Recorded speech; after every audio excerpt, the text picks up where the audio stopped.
We're going to learn about miracles, okay? More miracles. Learning about more miracles today. We'll take them. We'll take the miracles. So we're in Pirkei, Mishnah. 5th Perek, 5th chapter, 5th Mishnah. But did we not? And is it still on the case? At the end of the... So today we're going to learn about the miracles that happened in the Beis HaMikdash. So before we talk about it, before we consult the list, two things. The one, I'm going to ask a question, and then I just want to make an interesting observation. The observation, we'll start with that. The observation is that in the last Mishnah, when he said that there were 10 miracles that happened in Egypt and 10 that happened at the sea, he didn't tell us what they were. So the 10 that happened in Egypt are obvious because they're stated clearly in the Chumash. But the 10 that happened in the sea, he just doesn't tell us. So you have to wonder, why is it that in the previous Mishnah, he didn't feel the need to spell out what the 10 are, and yet in this Mishnah, as we're about to see, he spells out what the 10 miracles are. So that's just something to think about, why there's that distinction. But the question I want to ask you is, if we're going to talk about miracles that happened in the Beis HaMikdash, what is the first one that comes to your mind?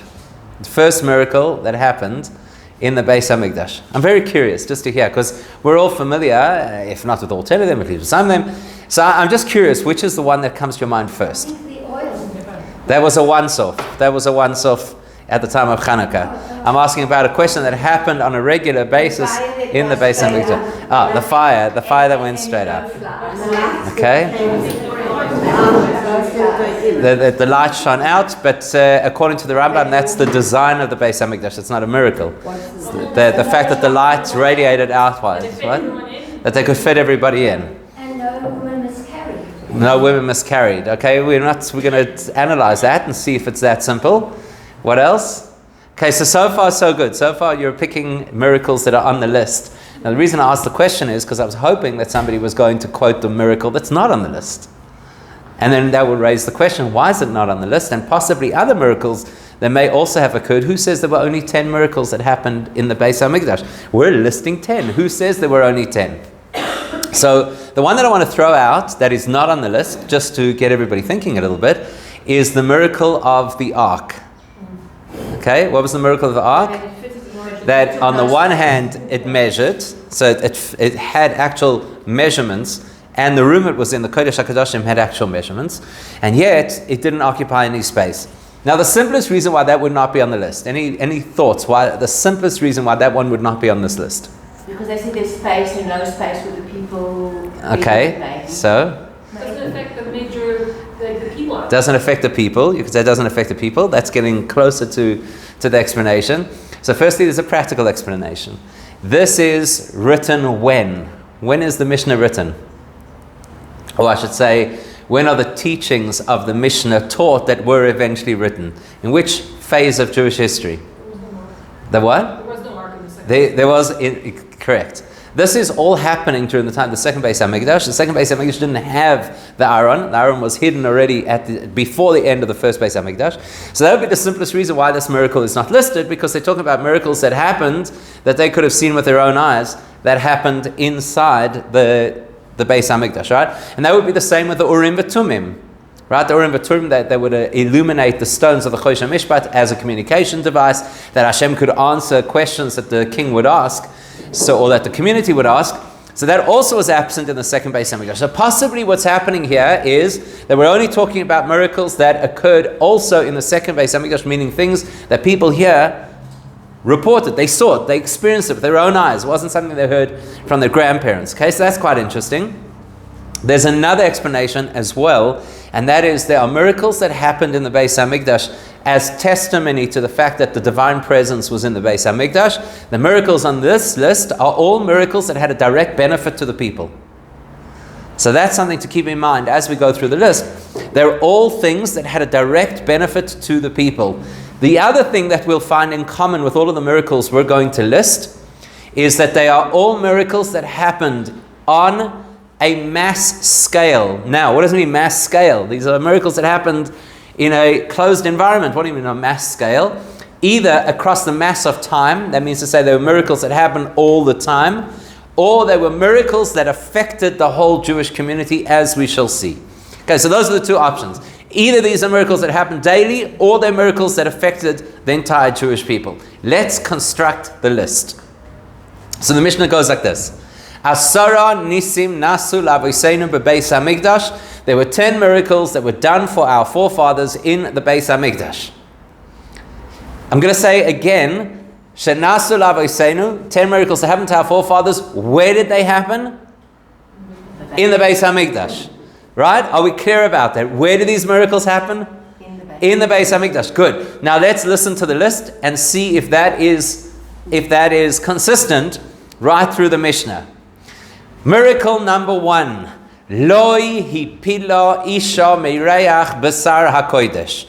No pregnant woman miscarried from the smell of the meat that was brought for korbanos. So it's not accurate to say that nobody miscarried during this period. Rather, that there was nobody who miscarried because of the smell of the meat that was burning on the Mizbeach. Is that a regular thing? What a regular thing? Do people normally... Well, I was just going to ask that question. I mean, I'm not an expert in the field, but is this a common thing that people miscarry because they smell roasting meat? Is this like a big miracle? What's the big miracle? Where's the big miracle over here? Nobody miscarried from smelling the meat. 1 second. Did the meat smell good when it was roasting? Of course. How do you know, of course? How do you know? I'm not disagreeing. How do you know that it smelled good? Roasted meat does smell. Because roasted meat does smell good. Yes? A little bit more? Yes, of course, roasted meat, right? We're South Africans. We know about roasted meat because half the time we have to fry the meat anyway because we don't have electricity. So, fine. So we know that roasted meat smells good. But more than that? I think the fact that there were these sacrifices of the meat made it such that the women didn't miscarry.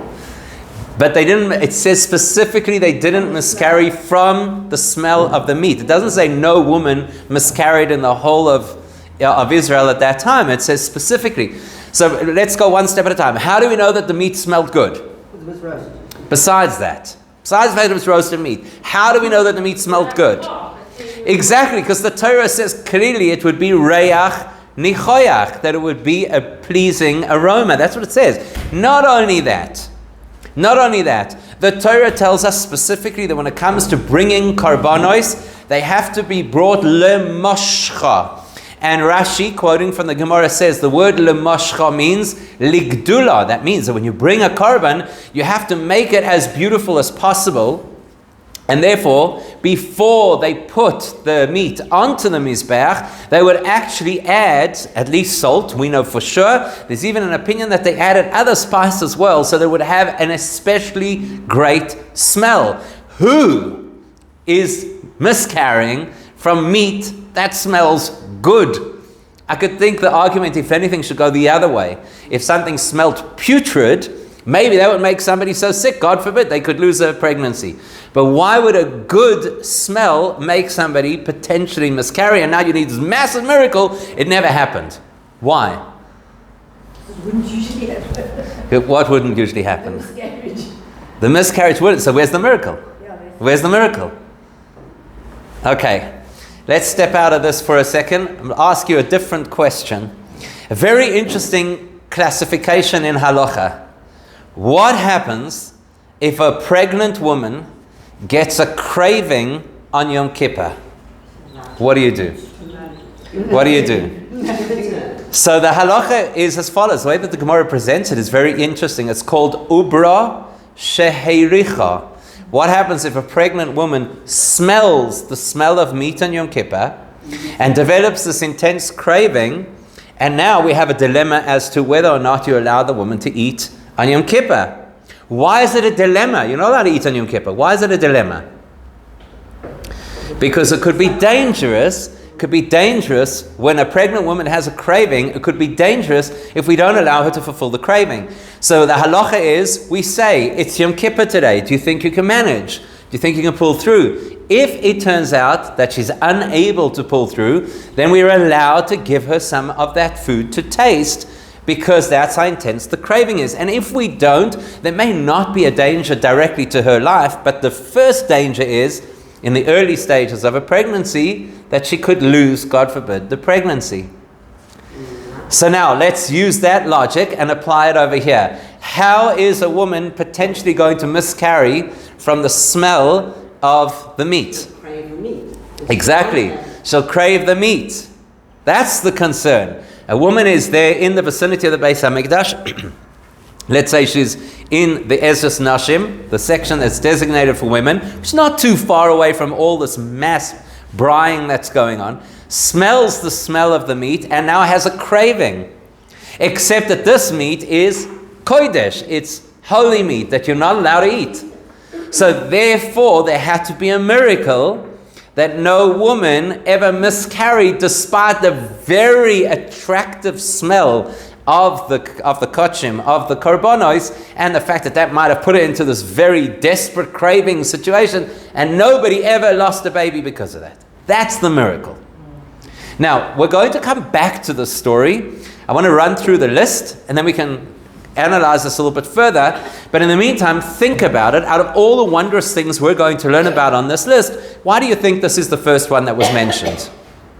Right, there are many things, many intriguing things we're going to learn. Why do you think this was the first one mentioned? Okay, so that's the first one, is Loi hipila isha meireach basar hakodesh, that no woman miscarried because of the alluring aroma of the holy meat. And that was every day. And every day was an oila offering which nobody's allowed to eat. There were other times perhaps that people could have a shlomim offering that they could eat from the korban. But the oila offering was every single day, and so the musaf, etc., etc. In other words, it was more common to have korbanos that you couldn't eat than korbanos that you could eat. Could it be that perhaps because of that craving, that is the animal soul?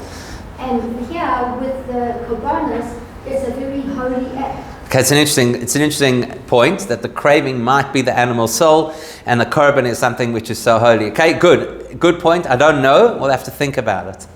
Let's go down the list. Number 2 on the list. Veloi hisriach basar hakodesh me'olam. The meat of the korbanos never went off. Ever. The word over there is me'olam. It never happened that the meat went off. Now you have to bear in mind that the Beis HaMikdash runs 365 days a year. That includes the middle of summer, in a time in history where they didn't have preservatives or refrigeration. And certain korbanos are eaten over the period of 2 days. Shlomim, the class of korbanos called shlomim, of which an ordinary person can partake, are typically eaten over the course of 2 days. The miracle is not just that there was no meat that went off in that process while they were working in the Beis HaMikdash, but the implication is that even when a person took the meat elsewhere in Yerushalayim, where you were allowed to eat the shlomim offerings, still there, even in the sun and even in the heat and even the exposure, the miracle is that no meat ever went off. Okay, so that's taka a miracle. That we can appreciate because that is unnatural. That leads us directly to the next one. The next one is very closely related to this one, and that is that Veloi nimtza zvuv beveis hamikbachayim, that they never found a fly in the Beis HaMikbachayim. Okay, so just so that everybody knows the layout of the Beis HaMikdash. The Beis HaMikdash is divided effectively into 2 precincts. One is called the Ezras Nashim, that is open for every single Jewish person to enter. And then you had another section which is generically called the Azara. The Azara had different designations. If you were directly involved in a korban, you were allowed to enter one part of the Azara. If you were a Levi who was on duty, you were allowed in a different part of the Azara. And if you were a Kohen who was on duty, you were allowed in a different part of the Azara. And then beyond the Azara was the Heichal, which was the big building that contained the 2 sections, the Kodesh and the Kodesh HaKadoshim, with the menorah and the Ketoros, golden Mizbeach, and the Shulchan with the showbread, and then of course the Kodesh HaKadoshim, which had the ark. Okay, so that's basically the division of the Beis HaMikdash. Now in the Azara, the main feature of the Azara courtyard was the Mizbeach, the big altar that was used to bring korbanos. Okay, now let's just remember, the orientation of the Beis HaMikdash is towards the west. So the holiest part of the Beis HaMikdash, the Kodesh HaKadoshim, is the westernmost part of the Beis HaMikdash. Okay? So it's oriented towards the west, which means that if you had to go eastward and a little bit, northward, that's where you'll have the Mizbeach. So in other words, if you're facing the Kodesh HaKadoshim, you're facing the building, the Mizbeach is from the middle towards the left. On the right-hand side, that's called the Beis HaMitbachayim. That's an area that was used to slaughter and prepare animals for being offered on the Mizbeach. That was the butchery. If you've ever been into a butchery, you will know about flies. You don't even have to go into a butchery. You could just put food out for 3 seconds in the heat wave that we've just had, and you'll have flies. So the fact that lo niro zvuv beveis hamitbachayim, the fact that there was never a fly in the area that was used for preparing the meat and slaughtering the animals, is an absolute miracle of the highest nature. So that one, I don't think anybody has difficulty understanding why it would be a miracle. Okay? So what have we got so far? We've got 3 miracles that are all associated with the production of the actual meat of the korbanos. One that seems to affect the individual, and the other 2 really that are to the dignity of the korban itself, that the korban doesn't degrade and that the korban doesn't attract flies, which is directly associated. Now we're going to hop across to something that has to do with an individual again. Okay, so we went from an individual to something which is very broad, and now we're back to an individual. The only thing is, the individual we're about to read about is not any ordinary individual. He is the representative of the entire Jewish nation. So whatever happens to him becomes a representation of whatever's happening to the entire Jewish nation, and particularly because we're talking about a day of the year which affects the whole Jewish community for the whole year. So what is that? The what? The Kohen Gadol, right? The Kohen Gadol, who of course had to be not only on duty over the 24 hours or 26 hours of Yom Kippur, but he had to be in a state of absolute purity. So every year, year on year, without exception, there was never a scenario where during the night the Kohen Gadol found himself impure because of what's called a nocturnal emission, as they euphemize it, which basically means that he didn't inadvertently become impure during the course of the night. Now, you know what's interesting about this? Which period of history are we talking about? Second Beis HaMikdash. What kind of Kohen Gadol was there in the second Beis HaMikdash? Well, out of the 420 years of the second Beis HaMikdash, we had quite a number of Kohanim, over 200 Kohanim during that period of time, because most of the Kohanim didn't make it through the Yom Kippur experience, or at least they didn't live out the year after having been in the Kodesh HaKadoshim, because they weren't the greatest Kohanim around, and yet, in spite of their personal lack, they had this miracle that happened to them year on year, that no Kohen was ever disqualified from service because of impurity, which is quite a thing. It's quite a thing. But again, you said that this was the miracles that happened for the people. For the benefit of the people. He was not the greatest guy, it was still for the benefit. And we shall see that it's actually to his benefit as an individual, as we shall see, because the people were protected. So when we talk about benefit of the people, sometimes we're talking about the benefit of the klal, of the entire group, and sometimes benefit of the people means benefit of the individual person, as we shall see. Okay, what's next? Now we're going to talk about, somebody mentioned this one earlier, except it's not one, it's 2.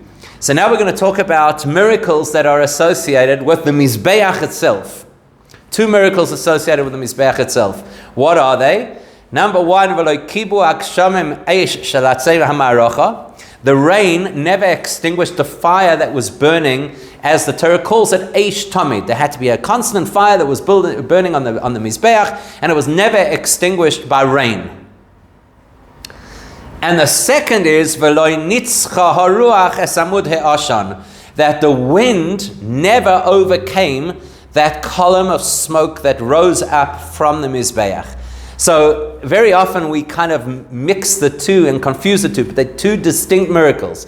The one relates to the fire. The fire wasn't extinguished. The other relates to the smoke. The smoke didn't blow aside. So, of course, everybody knows, I think, again, coming back to the South African model, so anybody who's ever made a braai will know that smoke always follows you. Doesn't matter where you go. Somehow, whichever side the person is standing on, that's the direction that the smoke blows. So to have smoke that stays in this perfectly vertical column is a massive miracle. And you can see that it's to the benefit of the Kohanim, because they are obviously the ones that have the smoke in their face. They're working in the Beis Hamikdash. They're bringing up the karbanos. So it's to their benefit that they don't have the smoke in their eyes while they're working in the Beis Hamikdash. It's an incredible miracle of the vertical column of smoke. And we'll have to analyze, of all the things that Hashem could have done, why was that specifically the miracle? Okay? And by the way, in each case, obviously, we're going to not only say, why was this the miracle? We're going to have to ask ourselves the question, what does it teach us? Right? We are going to have to look at that as well. But what about the rain? So the rain didn't affect the fire, didn't extinguish the fire, and the wind didn't push aside those. We'll look at it. We're going to analyze all of them. Okay, well, don't worry. We've got plenty of time. This is going to take us, for sure, 2 sessions because there's a lot of information over here. Okay, let's go weiter. Let's go further. What happens next? Now, next is that there are a few different offerings that are brought during the course of the year that are all grain-based offerings. Everybody thinks that the Beis HaMikdash was this purely meat-based series of karbanos, and that's not accurate. There are certain key grain-based offerings that have to be brought during the course of the year. So then, the next miracle is V'loi nimtza psul. There was nothing that disqualified, and the kind of thing that would disqualify grain would include infestation, right? Insect infestation. So nothing ever disqualified the grain from three key areas of offerings that had to be brought. Anybody know what they are? What are the offerings that we use there that include grain? So the first one is ba'oimer, the oimer offering that was brought on the second day of Pesach. The second one is uvishtei halechem, the 2 loaves of bread that had to dafka be chometz and had to be brought on the holiday of Shavuos. And the other, which is the most common, uvelechem aponim, the 12 loaves that had to be brought every single Shabbos in the Beis Hamikdash as they changed the shift of the Kohanim. So the exiting shift would take last week's lechem aponim to eat, and the entering shift would bring the brand new fresh lechem aponim onto the shulchan, onto the table. Now, what's interesting about all of these is, what's the big deal? So if you find a couple of things crawling around in the grain, big deal, chuck it out, get new grain. What's the big deal? So what's equal in all 3 of these cases is that by the time you reach that point, it's either Shabbos or Yom Tov, right? It's either Pesach or it's Shavuos or it's Shabbos, in which case you no longer have the opportunity to do a new offering at that point, and you'd have a delay. So that's why they needed to have this miracle. It was in the interest of the entire people, and as we'll see when we come back to analyze it, why it affects all of the people. Okay, so what do we got so far? We got a whole lot of things that relate to the actual functioning of bringing offerings in the Beis HaMikdash, and we have 2 that relate to individuals. The pregnant woman and the Kohen Gadol, right? Those are the ones that we've got so far. Let's talk about something that affects everybody. In fact, the last 3 affect everybody. What affects everybody? Oindin tzfufim u'mishtachavim revochim. Then when they stood in the Beis HaMikdash, they were sardine canned. And when they bowed, there was plenty of place for everybody, which is a really big deal considering that they would bow when the Kohen Gadol said Hashem's name, and they wouldn't bow like we do in Shul, but they would do what's called Pishut Yodayim V'Raglayim, which is to literally spread themselves flat on the floor with their hands out in front of them. You need a fair amount of space in order to be able to do that. So it's quite unimaginable that you'd have people who crammed together to the point that they're tzvufim, that they're squished, but when it's time to lie down, everybody's got enough space that they could actually spread themselves out. And as we'll see, there are some very profound lessons to learn from exactly that, including the unique choice of word over here, the word tzfufim, which we'll have to analyze what exactly that means. Then, very interesting. Tell me what you notice. V'lo hizik nachash ve'akrov b'Yerushalayim me'olam. And a snake or a scorpion never harmed anybody in Jerusalem ever. What's interesting about that? It's not the Beis HaMikdash. We started off the Mishnah by saying there were 10 miracles that happened to our forefathers in the Beis HaMikdash. This one, and as we'll see in a moment, the next one, are not in the Beis HaMikdash. They're in the city of Jerusalem. So we've got to work out why the switch. You started off telling me that these are miracles in the Beis HaMikdash. Why are these miracles now taking place outside of the Beis HaMikdash in Yerushalayim? The temple should have faced Jerusalem and Okay, good. So that's a simple answer. We could say is that the Beis Hamikdash has to affect Yerushalayim as well. Good. And then the last one is, V'loi omar adam lachaveiroi, nobody ever said to their companion, to their friend, to their colleague, Tsar li hamokoim, the place is too congested for me. That's actually a pasuk in the book of Yeshaya. Tsar li hamokoim, the place is too congested, she'alin b'Yerushalayim, that I should be able to find a place to stay in Yerushalayim. In other words, you had this confluence of who knows how many tens, if not hundreds of thousands of people who came in for Yom Tov, Pesach, and Shavuos and Sukkot, and they all had to be accommodated in Yerushalayim. And where you're going to put them? The miracle is there was always space. Okay, so that's also not in the Beis Hamikdash. That's also in the city of Yerushalayim. But it said there were no complaints. Is that there was... Good point. That's a great point. When we come back and analyze it, we're going to have to look at exactly that. Doesn't mean there was space, or doesn't mean there were no complaints. Two very different things, right? There is the possibility of being sufficient, or the possibility of people getting around their issues. Good. So that's a very good observation. All right, let's go all the way back to the beginning. So now we've got 10 miracles to unpack over here. And as we've seen, these miracles are quite diverse. And every one of them has to obviously have the question, why this miracle, and the lesson for us. So let's go right back to the beginning. The first example, we're talking about the Beis Hamikdash. The Beis Hamikdash is the epicenter of Jewish life. Even today, in the absence of a Beis Hamikdash, we still daven in that direction because it's still the epicenter of Jewish life. In fact, the Torah tells us very clearly, Hashem says, I will destroy your holy places. From that the Gemara learns, even when it's destroyed, it remains holy. So the Beis Hamikdash, or the site of the Beis Hamikdash, is the holy epicenter of the whole Jewish people. It is something that represents everything about who we are as a nation. Why would the first miracle that we describe be the miracle of a single individual? Not just any individual, but an individual who actually represents the minority of the population. A woman who is pregnant at the stage of her pregnancy where there is the potential of losing the baby. Why is that the person we start with? Now, one of the commentaries... I was going to say because the woman is the one who's going to bring the life into the world.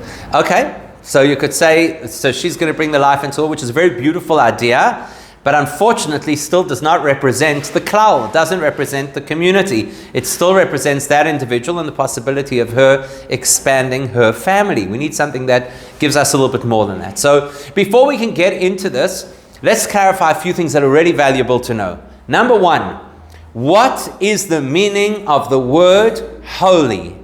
The word kadosh. What does it actually mean? Separate, right? Separate and distinct. So that what makes this place holy, the Beis Hamikdash, means that it's got to be a place that is completely separate and distinct from anywhere else on earth.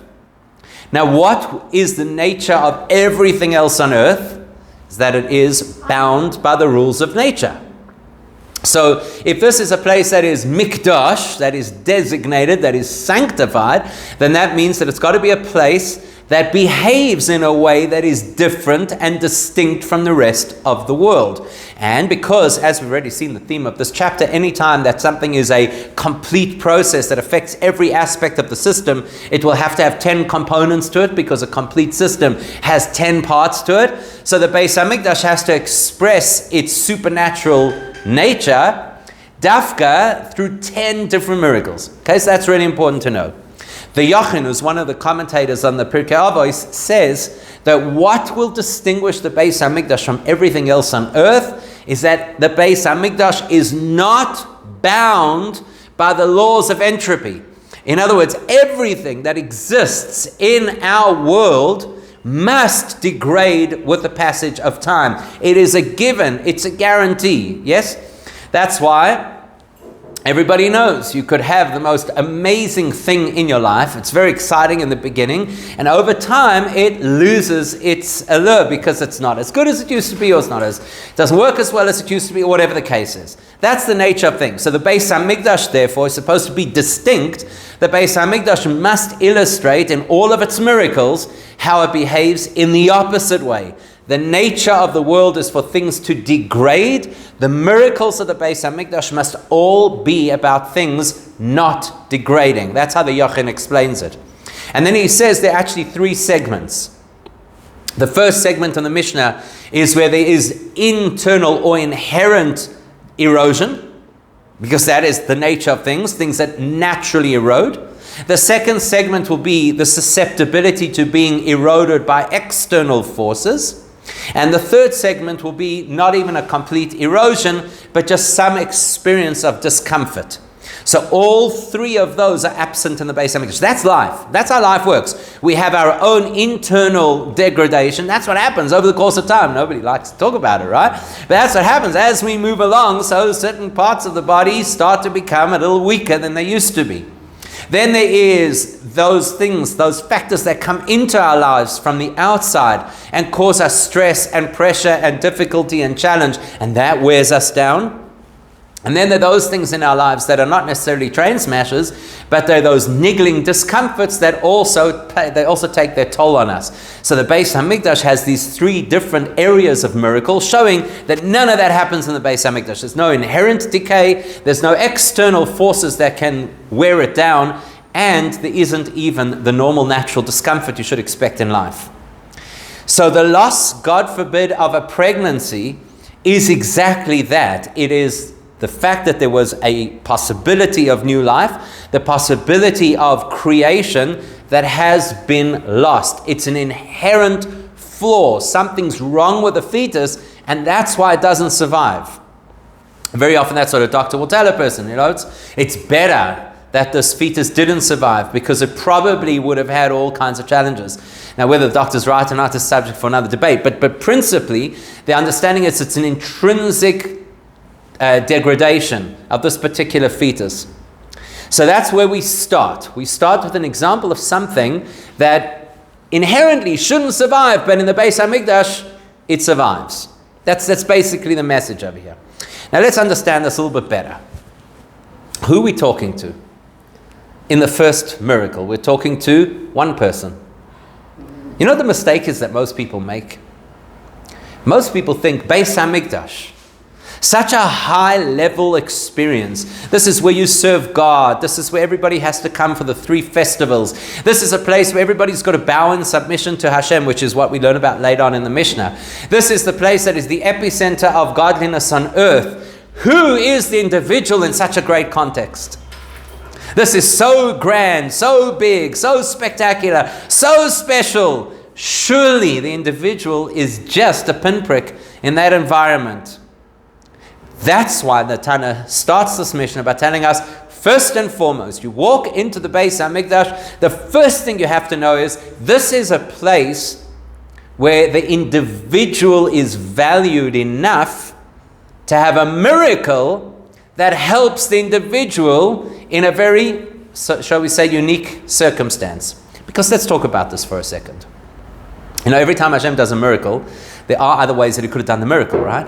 This Shabbos, we're going to read the story of the splitting of the sea. So we all acknowledge that there was a problem. You have a group of Jews who are trapped. They've got the sea in front of them, and they have the Egyptians behind them. They need to escape. So we all, because we know the story and we look at it in retrospect, we all think the only way out is split the sea open. But that's nonsense. There are so many options available. Number one, wipe out the Egyptians.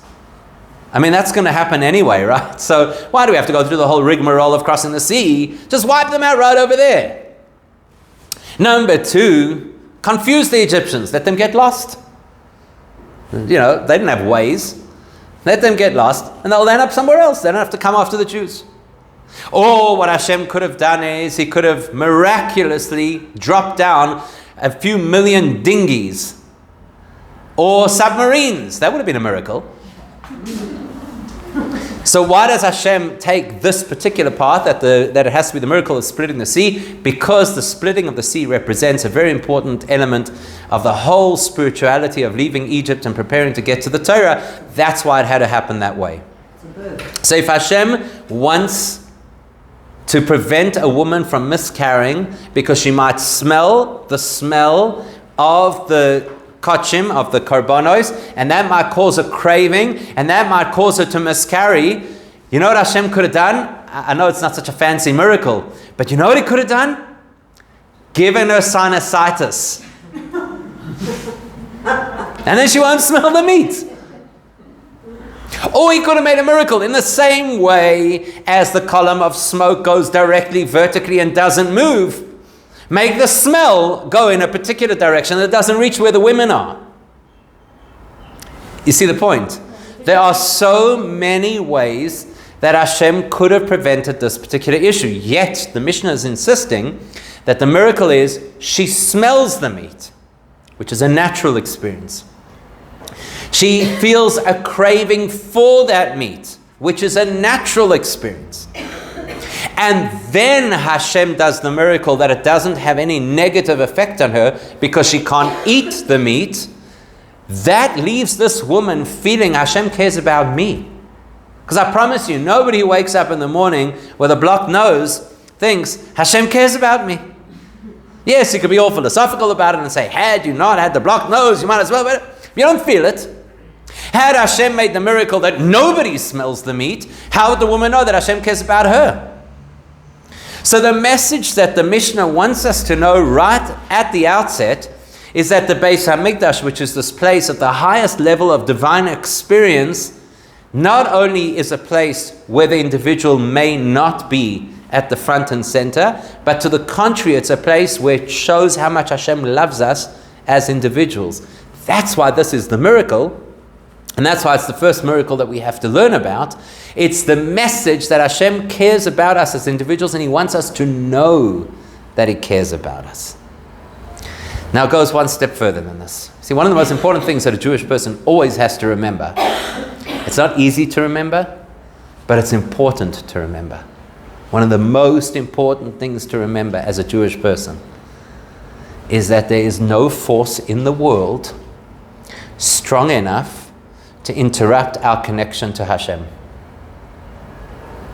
There's no force in the world strong enough to derail our observance and commitment to Torah and mitzvahs. And we have, unfortunately, because of where we are in history, a lot of proof.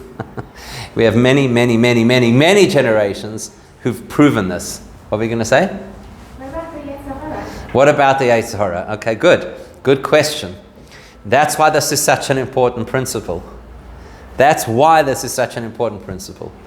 Because the Yetzer Hara, like everything else in the world, does not have the power to derail a Jewish person's commitment to Hashem and Torah and mitzvahs. The only reason that the Yetzer Hara ever gets the upper hand is because we forget that there's no force in the world that can interrupt our connection to Hashem. That's why the famous Gemara in Sota, Reish Lakish says, Ein Adam Oiver Aveira, no person would ever do any Aveira at all, Eleim Kein Nichnas Boi Ruach Shtus, unless the person was temporarily insane. What does it mean to be insane? What do we go mad? We go meshuga. It means we temporarily forget the reality. The reality is there's no force in the world strong enough to interfere with our relationship with Hashem. And we can prove it. We can prove it. When we actually are consciously disconnecting from the... Not necessarily consciously disconnecting. A sin doesn't have to be a conscious disconnect. A sin is just forgetting to be connected. There's a difference. When I consciously disconnect, that's a rebellion. When I forget what I'm doing, it's not a rebellion, it's a tragedy. Okay, that's temporary insanity. So yeah, we're all a shtickle meshuga from time to time. But let's take this a step deeper, right? We all very well know the midrash that says that the first word of the Torah, Bereshis, has this very large base at the beginning, and that teaches us that that the world was created for the purpose of two things. Base is two things that are called Reshis in the Torah. What two things are called Reshis? The Jewish people and the Torah. So the world, now think about this for a second. This is the chap. We forget to think about things the way we're supposed to. The whole world was created for the sake of the Jewish people and for the sake of the Torah. How then could anything in the world get in the way of the Jewish people or the Torah? In other words, if we really believe this, if we really believe Chazal, who say, and to quote another Gemara, I think it's in Sanhedrin, that says, Loi nivra kol ha'olam kuloi ela letzavois lezeh. The whole world was not created for any other purpose except to give the opportunity to this Jewish person to be instructed to do a Torah and mitzvahs. So the whole world is created for Torah and mitzvahs. Therefore, there cannot ever be anything in the world that actually holds the power to break our opportunity to do Torah and mitzvahs except for our own self-perception. So didn't Hashem create this to maybe make us choose it? To make our Of course, definitely. Definitely. Not just happen to us. Definitely. That's why we have the distraction and the Yetzer Hara and challenges, etc., so that we'll have the value of making a choice, and then of course we can claim the credit for what we've done. But in concept, ideologically, we need to appreciate and understand there is nothing in the world. We are beyond the world. Machshavton shel Yisrael kadma lechol davar. That's what it says in Kabbalah, right? That the thought of the Jewish people preceded every other thing that exists. So there's nothing. Let's look at it from a different perspective. When Moshe Rabbeinu comes to Paro and he tells Paro, "Let my people go," how does he start the conversation? He starts the conversation saying, God said, I should tell you, B'ni B'chori Yisrael. The Jewish people are my firstborn child. Therefore, Paro, I don't care that you're the king of the superpower of the entire world and the most sophisticated civilization that exists. It's irrelevant. Because this is Hashem's firstborn child. So if you're in the way between us and Har Sinai, you got to go. That's how it is. And the Jewish people had to get their heads around that. That wasn't so simple for them. But you might think that we, as neshamas, who are part of Hashem, are obviously more powerful than anything in the world which is only created by Hashem. We're part of the Creator, and the world is that which Hashem created. Obviously, the creation can't get in the way of the Creator, obviously. But then we might think, what if I have to do a mitzvah? A mitzvah is no longer part of the creation. A mitzvah is part of the Creator's world. Maybe doing a mitzvah will sometimes come at a cost. And this is something we often think, maybe I've got to sacrifice something in order to do a mitzvah. So here's this woman who says, I've got to go to the Beis HaMikdash for whatever reasons. Maybe she has to bring her own korban because there's an array of korbanos that a woman would have to bring from time to time. So she's got to bring the korban, but she's in the early stage of a pregnancy, and she's worried that maybe bringing the korban, doing what Hashem wants, could potentially cause her, God forbid, medical challenges, medical issues. What if she's going to, chas v'shalom, lose the pregnancy? For good reason, because she knows that she's going to have this craving, not be able to eat this meat, etc., etc. So the fact that nothing in the physical world could have the power to make something negative in my life if I'm doing a mitzvah, but what if it's something in the spiritual world? It's a korban, maybe something in the spiritual world that could cause some damage, God forbid. That's why the first miracle we learn about is she goes to the Beis HaMikdash, she does what she does, she feels the craving, she has the challenge, and it still can't harm her. And that's a great lesson that a person needs to remember. Doing a mitzvah does not come at a cost in the long term, even if in the short term it feels like it may carry a cost. Now this happens to be from a talk that the Lubavitcher Rebbe gave, I think it was in the 1980s, and he says that the lesson over here is specifically about a woman having a baby, and so therefore one of the lessons we should learn is that when a woman dedicates herself to have children, perhaps more children than society feels is appropriate or acceptable, she should remember that you can't be harmed, you can't lose, again in the context of a pregnancy, you can't lose from doing what Hashem wants. So it's quite a nice little, personal takeaway, right? That we could take from that Mishnah. Okay, I actually thought we'd get through a few more of the Nisim. I thought there's 10 on the list. We'd do 5 this week and 5 next week. So seeing as we got up to 1, I don't think it will be a 10-week Mishnah, but we'll probably land up doing it over 3 weeks, more likely.